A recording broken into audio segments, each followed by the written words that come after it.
Well, I'll just turn around then, and oh my goodness, we've got a screamer. Okay, Ridley in this game. He's pretty big, and would be pretty threatening if not for a very exploitable problem with his attack pattern, which I'm actually not going to exploit right away. I want to try and fight him the way that I did before I knew that you could do the trick. It's not very easy. So, I'm probably not going to last very long, but, I wanted to at least give it a try. I'm getting a ton of missiles here, and not much opportunity to use them because just everything sucks forever. Okay, I really want to get that super missile, thank you. Super missiles do, I think, 5 times the damage of regular ones. So, that's always nice. The tail-whip attack. Unlike in Pokemon, it's actually a very deadly attack.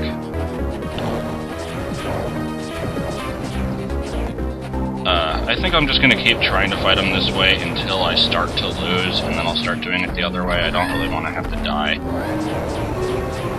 So for right now, this is working alright, I guess.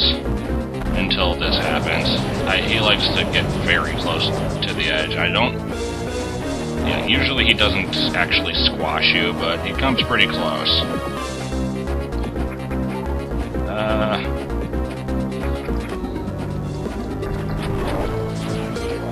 Okay. Well, that was just my first hit, but now I'm gonna go ahead and do it the easy way. That was not it, but I didn't die, so I guess that's all good. Wow. Please. Oh, yeah, I died. Okay, reloading back to that. Let's do this the easy way, I guess. Gonna force me to do that. Assuming I can even do it the easy way. Even that's not a guarantee, because I still really hate this awkward control setup I have. I totally forgot what I was doing here. Okay, easy way. You don't take damage from his back legs and the, back claw. So, you can just sort of stand under him the whole time. It's very cheap, but that's why it's awesome. However, it does take forever to do this, so, I might be very tempted to cut out some of this fight. You're not going to be missing much. Especially if crap like this happens. I actually have a good feeling I'm going to die here, so, we'll just see how it goes. What else needs to be said about Ridley? If you know anything about the series, you should know the notoriety, which I think I pronounced wrong. I suck at anything involving, an actual vocabulary. Yeah, he kind of comes back a lot. This being his first appearance, which is obviously not that interesting because, well, it's his first appearance. But then you kill him, and then he comes back for... Well, no, then they revive him in Prime. They, give him, this metal exoskeleton or something. And he comes back in Prime 3, and it's you kill him for good there, right? Nope, he comes back in Super Metroid and now has no, metal enhancements at all. Maybe it's a clone? I have no idea. And then he comes back again in Fusion, but in that one it actually makes sense because he's just infected with the X parasite. Which, if you know the plot of that game, it's just basically... They take over your body and clone you and stuff. And apparently can bring back the dead. And he's really freaky looking in that game, too. So... I don't know what to do here, because, like I said, this is taking forever. Just keep wandering back and forth. Super Missile, that speeds things up a bit. He might be pretty close to being dead, because now he is, bright red. I just have to hope I don't screw up and touch the tail. The tail does a, shit loaf of damage. Or maybe a fuck ton. I don't even remember my own measurement system anymore.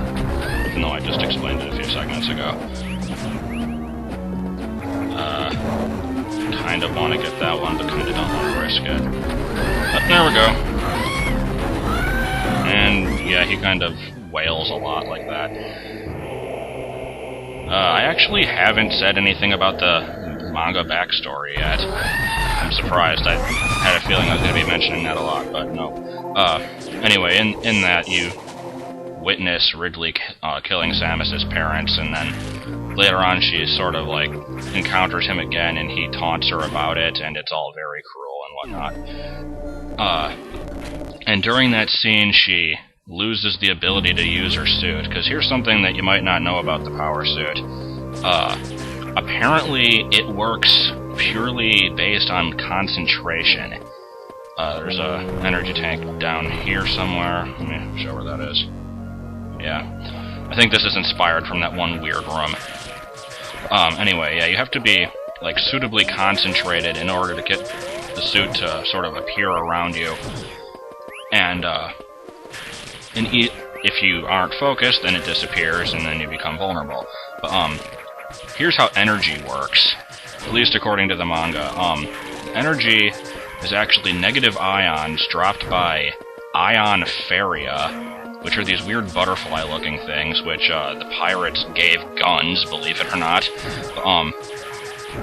Anyway, you collect these things, and they calm the body, and so, if you've collected enough of it, then you'll be, like, calm enough to keep the suit going.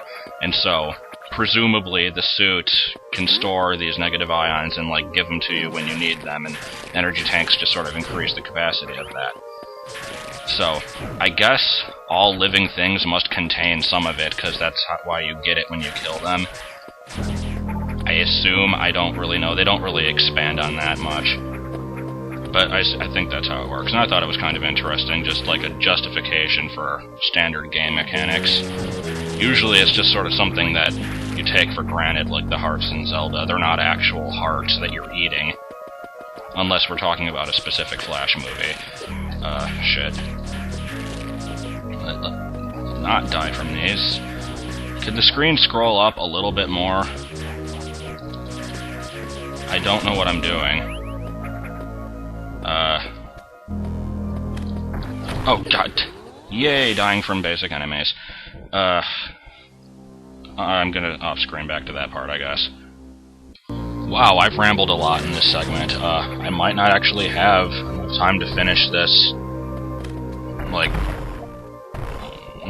basically the entire game, like, as quickly as I was hoping to. But, we'll see how it goes. Because let's just get out of Ridley. I don't want to do any major off-screening here, because I can always just speed up and whatnot.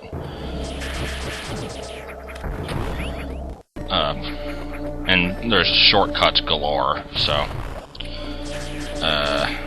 there's like a thingy up there, yeah. Let's make this shot count. Alright, sweet. So, anyway, this one takes you... it just takes you to here. Then this one takes you up to here.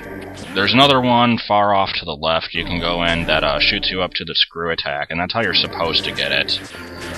The way that I showed with, like, the missiles is just sort of an alternate way of doing things.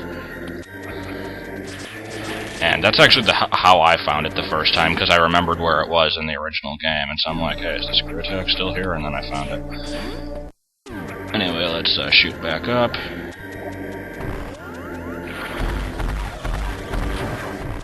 Anyway, if you're interested in the manga at all, I am not a manga person. I even feel weird saying the word, because to me, they're just comics, or manga, because I always mispronounced it.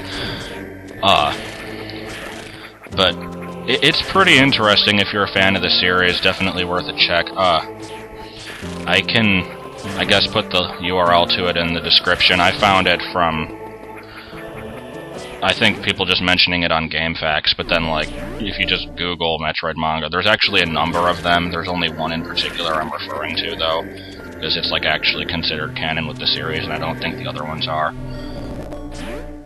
It has other characters in it, like, quite a few of them that are never actually shown in the games, and so it's kind of weird in that sense, because it, like, doesn't feel right, but It works. Okay, running back. Hoping to get at least semi-close to where I'm heading, but I only have, like, 30 seconds to do that. So I guess I might as well just end it in the same spot that I'm ending the other one, which is right here. Or I could be stupid and keep going. I vote for keep going. That door right there is where you would get the wave, not the wave, the long beam. Way back at the start of the game. And this one up here is eventually going to lead to my goal. But I don't have enough time to get through all of it. So, next time we will be heading there.